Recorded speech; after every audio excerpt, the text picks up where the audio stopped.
네, YTN 라디오 이재현의 뉴스 정면 승부 4부 시작합니다. 수요일 이 시간에는 정치 현안들에 대해서 날카로운 평가 또 여기에 빅데이터 분석 결과를 곁들여서 살펴봅니다. 빅데이터 정치로 시작하는데요. 함께해 주실 두 분 소개하겠습니다. 전예현 우석대 대학원 개공교수 나오셨습니다. 안녕하세요. 안녕하세요. 전예현입니다. 예, 김다솜 글로벌 빅데이터 소장 함께합니다. 안녕하세요. 네, 안녕하세요. 빅데이터 큐레이터 김다솜입니다. 네. 자, 이번 주 국정감사 지난주에 이어서 계속 이어지고 있는데 여야의 정쟁의 수위가 점점 더 높아지고 있습니다. 자, 안보 관련해서 친일이냐 종북이냐 뜨거운 공방전이 펼쳐지고 있는데요. 관련 내용을 좀 살펴보죠. 김다솜 소장님이 북한 미사일 도발과 관련해서 데이터상의 반응 어떻게 나타나고 있습니까? 네, 한번 빅데이터상의 반응 살펴보도록 하겠습니다. 먼저 언론 기사와 SNS 등에서 미사일이라는 단어의 사용량이 많이 늘어난 것으로 확인이 됐는데요. 네. 이제 글로벌 빅데이터 연구소 조사 결과 지난주 전까지 3주 동안의 미사일 언급량은 하루 평균 한 5천 건 미만이었습니다. 지난 한 주는 하루 평균 10,000건 넘게 미사일이라는 단어가 사용이 됐고요. 이 평소보다 2배 이상 늘어난 수치죠. 네. 특히 지난 5일에는요. 하루에만 정보량이 무려 2만 건에 육박했습니다. 네, 예. 이날 그 북도발 대응에서 한미 연합 미사일 사격 훈련을 했고 또 미국의 핵 추진 항공 강습단이 다시 동해로 들어왔기 때문인데요. 네. 또 전날인 4일 밤 바다 쪽으로 발사된 현무 미사일이 거꾸로 육지 방향으로 날아서 강릉에 있는 이 공군 기지에 떨어진 사고가 있었죠. 네. 이제 관련 보도가 엠바고에 걸려 있다가 다음 날 늦게 풀리면서 10월 5일에 이 미사일이라는 단어의 사용량이 평소의 4배를 기록하게 됐습니다. 네. 미사일 감성 연관어도 살펴보시면요. 좀 재밌습니다. 이제 우리 국민이 얼마나 이 불안에 지금 떨고 있느냐 이게 이제 짐작할 수 있게 만드는 감성 연관어인데요. 그래요. 도발, 위협 이런 단어들이 가장 많았고요. 우선 사실 뭐 앵커님도 그러시고 다른 분들도 요새 뉴스 보면 무섭다라는 생각이 드실 거예요. 예, 예. 북한이 최근 2주 동안 7차례에 걸쳐서 미사일을 쐈잖아요. 예. 그것도 전술 핵탄도 탑재가 가능한 다양한 종류의 미사일을 발사하면서 계속해서 이제 도발하고 있고요. 예. 7차 핵실험 이야기도 이제 나오고 있고 예. 또 우리 국민들이 커지는 위협에 불안감이 높아지고 있는 만큼 이제 안전을 강화해야 된다는 소리들이 많았는데요. 이 때문에 안전 그리고 강화라는 감성 연관어도 사용량이 많았고요. 그리고 마지막으로 비정상이라는 단어도 감성 연관어 순위의 상위권에 올랐는데요. 예. 북한 중거리 탄도미사일 대응 조치로 발사됐던 현무 미사일이 비정상적으로 비행해서 낙탄 사고가 발생한 것과 또 그와 관련된 후속 조치들에 대해서 국민들의 이제 불안과 불만이 높았다라는 것을 이제 빅데이터 상에서 확인할 수 있었습니다. 뭐 안보 불감증이라는 말을 많이 들어가지고 북한에서 아무리 도발을 해도 별로 이제 국민들은 개의치 않아서 이게 문제다라는 지적이 있었는데 어쨌든 빅데이터 상으로는 불안감을 많이 느끼고 있다. 그쵸. 이렇게 볼 수 있다는 거죠. 네, 네. 예. 자, 전 교수님, 북한이 지금 계속 짧은 기간 안에 미사일 도발을 계속하고 있어요. SLBM까지 뭐 저수지에서 쐈다는 뭐 그런 보도도 보고 했는데 글쎄요. 이게 그 합동 군사훈련 기간 중에는 예전에 북한에서는 좀 잠잠하지 않았습니까? 좀 양상이 달라진 것 같아요. 예, 그렇습니다. 아무래도 최근에 대외적인 환경을 의식해서 무력 과시를 하고 있다, 맞대응을 하고 있다 이런 분석이 나올 수밖에 없는데 네. 최근에 왜 한미일 군사 안보가 점점 협력 체계로 가고 있잖아요. 네. 그래서 이번에 정말 중요한 내용을 말씀해 주셨는데 5일날 미사일 관련 양이 측봉했다고 했잖아요. 네. 증폭했다고 했는데 바로 전날인 4일 중거리 탄도 미사일을 발사했습니다. 근데 이것이 한미일을 다 겨냥한 성격이에요. 여러 가지 거리라든가. 이런 부분을 봤을 때 지금 이런 부분이나 영향을 미쳤다는 것으로 볼 수 있고 두 번째로 북한이 정말 중요한 날이 있죠. 10월 10일 전에 사실 우리 군과 정보 당국은 북한을 주시합니다. 왜냐하면 노동당 창건을 앞두고 항상 북한이 어떤 무력 도발을 통해서 무력을 과시하는데 이게 대외적인 면도 있지만 10월 10일을 앞두고 북한 내부의 결속 이런 의미가 있습니다. 그래서 우스갯소리로 제가 직업상 누구는 10월 되면 가을옷 사기, 호빵 사 먹기, 가을 낙엽거리며 데이트하기인데 저는 10월만 딱 되면 미사일 이렇게 적어놓거든요.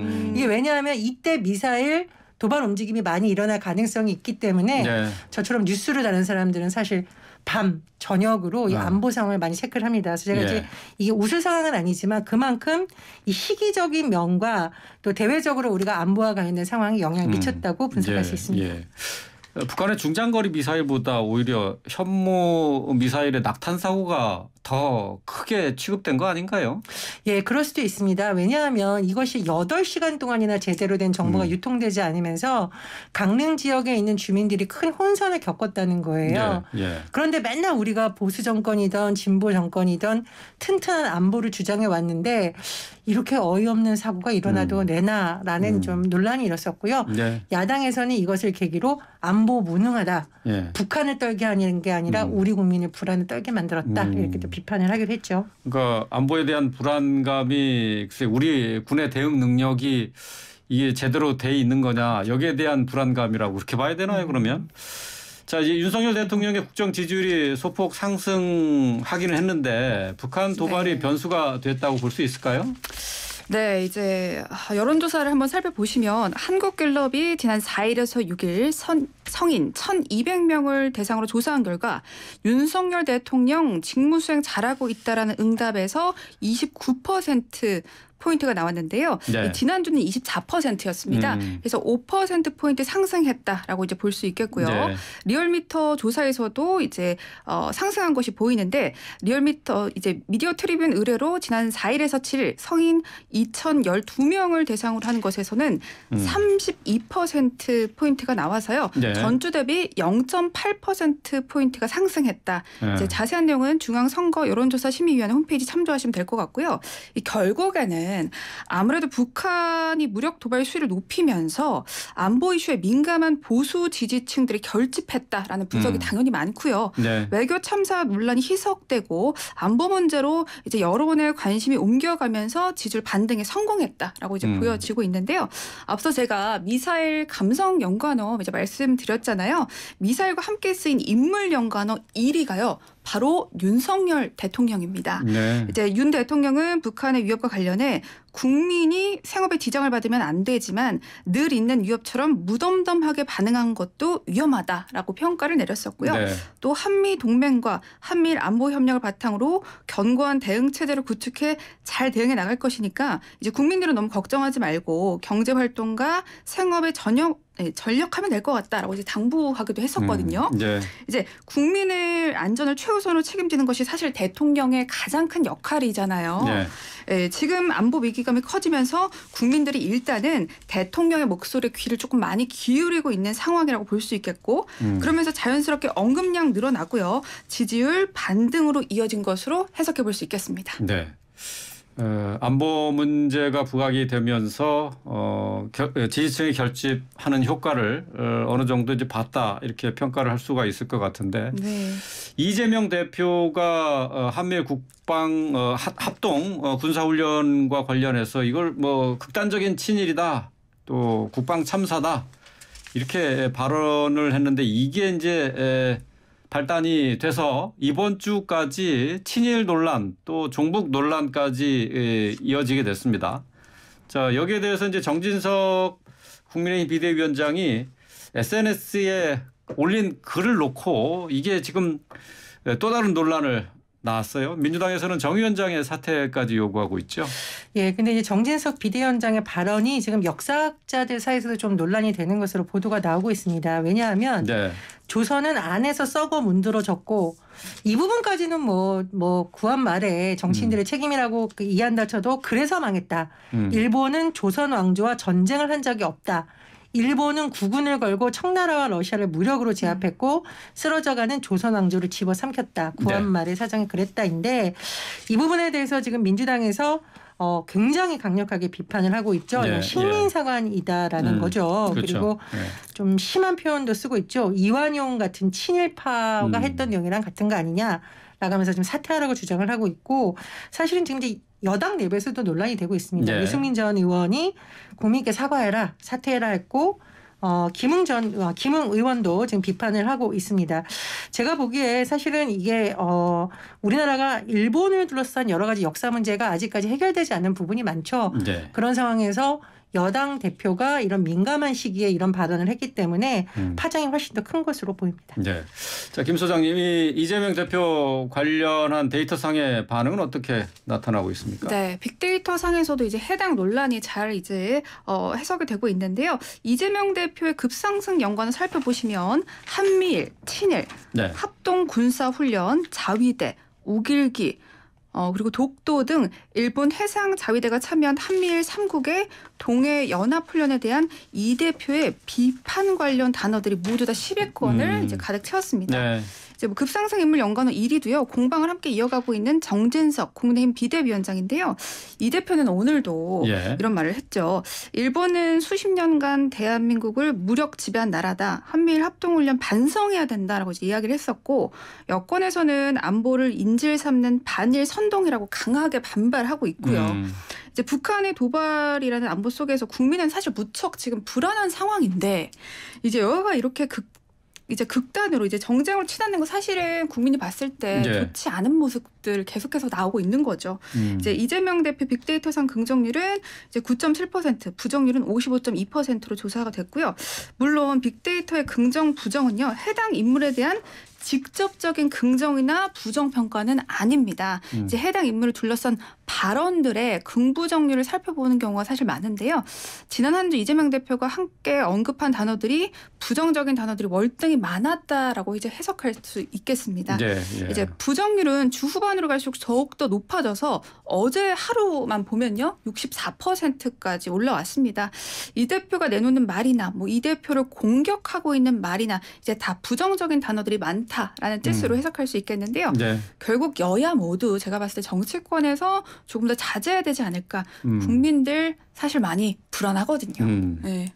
여야 모두 자제해야 하지 않을까라고 얘기를 했지만은 사실은 뭐 다 계산돼서 나오는 발언들 아니겠습니까? 이재명 대표의 지금 뭐 친일과 관련한 프레임 씌우기 이것도 지지층에게는 어느 정도 호소력이 있고 지지층 겹집하는데 효과가 있다고 보는 것 아니에요?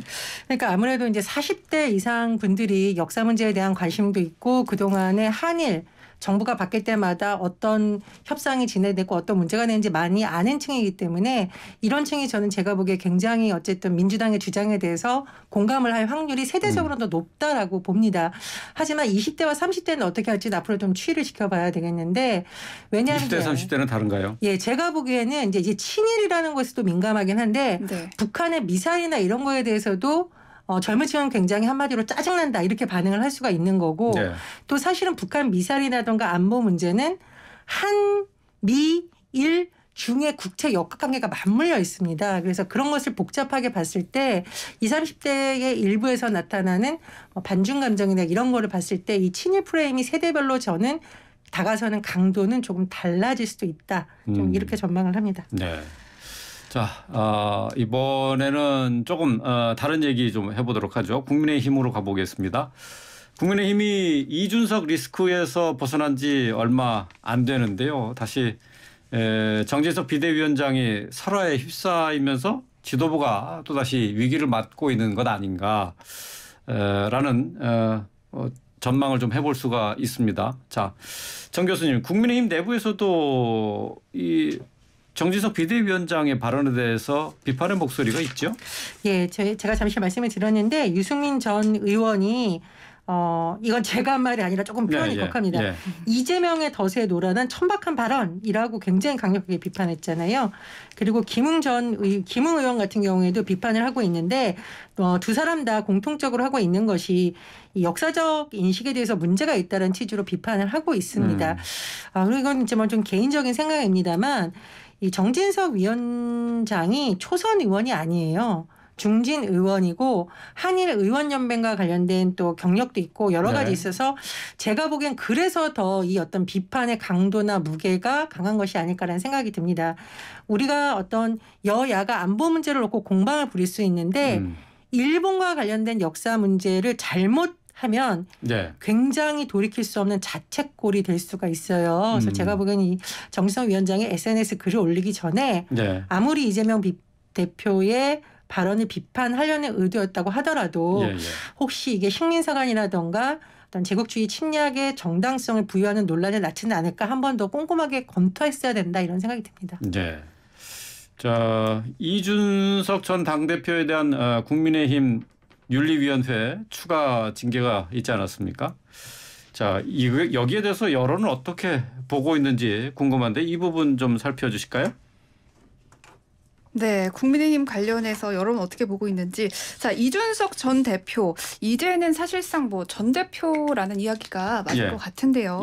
이 전 대표가 이제 정진석 비대위를 상대로 제기한 효력 정지 가처분을 법원이 기각한 이후 무엇보다 이 전 대표의 언급량이요 급감했습니다. 급감했다. 네, 법원 결정이 있었던 6일 이후로는 뭐 하루 평균 언급량 2,000건 미만으로 줄었거든요.